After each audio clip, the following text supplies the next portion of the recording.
शब्द नहीं शाह का सिस्टम चलता है। जहां नीति बनती है वहीं नक्सलवाद झुकता है। जो बंदूकें कभी देश को डराती थी अब शाह की नीति के आगे झुकी नजर आ रही है। अमित शाह का अल्टीमेटम साफ है, सरेंडर करो या मिटा दिए जाओगे। 2026 तक नक्सलवाद का नामो निशान मिट जाएगा। अमित शाह का मिशन, भारत का विजन, शांति के नाम पर माफी नहीं पर विकास के लिए खुला रास्ता, यही है शाह की नई रणनीति।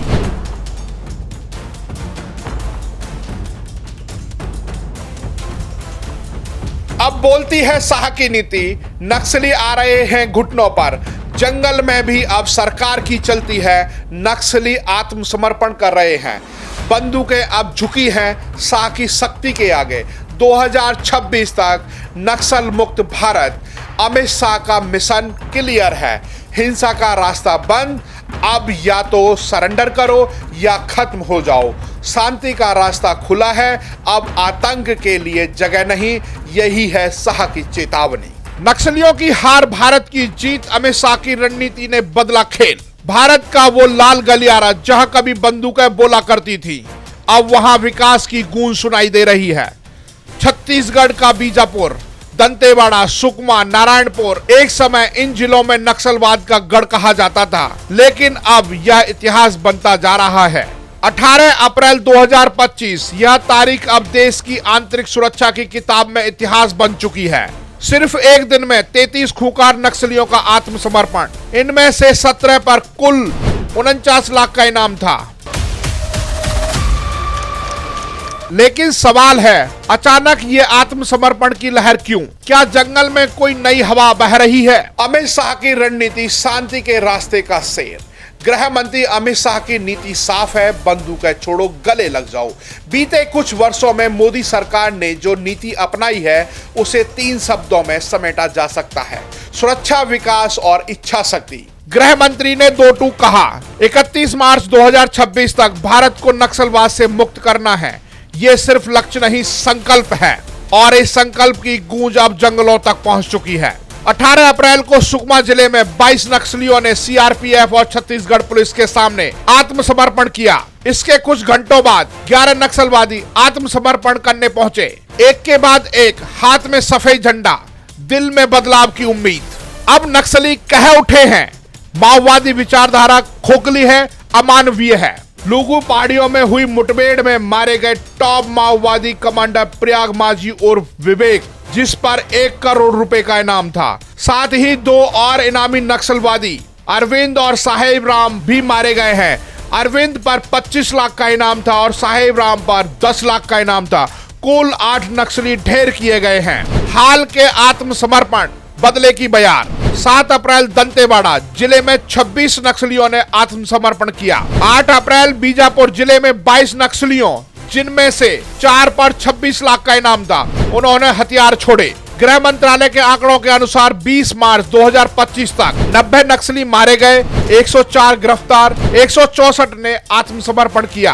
अगर हम बात करें पिछले वर्ष की, 2024 की, तो 2024 में 290 माओवादी मारे गए, 1090 गिरफ्तार हुए, 881 ने आत्मसमर्पण किया। जो पंचायतें माओवादी मुक्त घोषित होती हैं, उन्हें मिल रहा है 1 करोड़ रुपए का विकास पैकेज, घर, जमीन, बिजली, मोबाइल नेटवर्क और रोजगार की ट्रेनिंग, सब कुछ। बस्तर के जंगलों में अब सुरक्षा बलों का डंका बज रहा है। 26 माओवादी मारे गए हैं, 14 महिलाएं, 18 की पहचान हो चुकी है। सभी वेस्ट बस्तर डिवीजन के बड़े नाम हैं। ये है नया भारत, जहां गोली नहीं, नीति बोलती है, जहां विकास की रोशनी अंधेरे में छिपे माओवादियों को जला रही है। अब नक्सलवाद नहीं बचेगा, क्योंकि अमित शाह है मैदान में। सुरक्षा, विकास और इच्छा शक्ति, यही है मोदी सरकार की 3 स्तरीय नीति। और अब पूरा देश कह रहा है, नक्सलवाद का समय हुआ पूरा।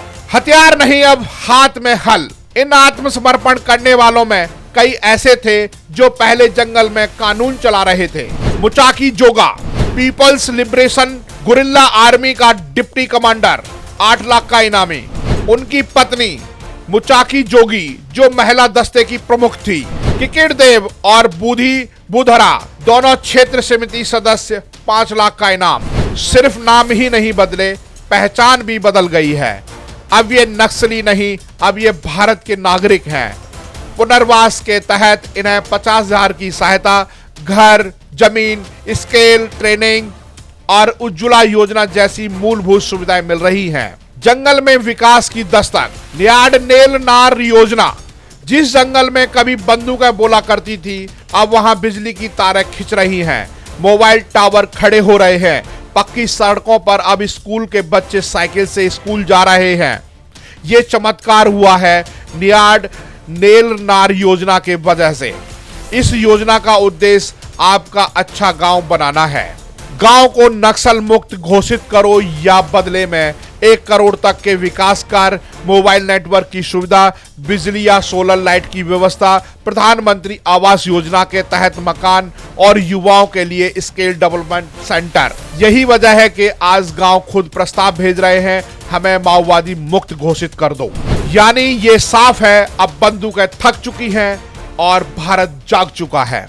अमित शाह की अपील, लौट आओ, देश इंतजार कर रहा है। गृह मंत्री अमित शाह ने ट्विटर पर एक्स पर लिखा, बीजापुर जिले में कोबरा कमांडो और छत्तीसगढ़ पुलिस ने 22 कुख्यात नक्सलियों को गिरफ्तार किया है और सुकमा की बटेसेटी पंचायत को नक्सल मुक्त घोषित किया गया है। मैं अपील करता हूं, छिपे हुए नक्सली सामने आए, सरकार की नीति अपनाएं और मुख्य धारा से जुड़ें। यह अपील नहीं, यह एक मौका है अपनी जिंदगी को दोबारा शुरू करने का। बस्तर में हुई 2 हालिया मुठभेड़ में कुल 30 नक्सली मारे गए, इनमें 14 महिलाएं थीं।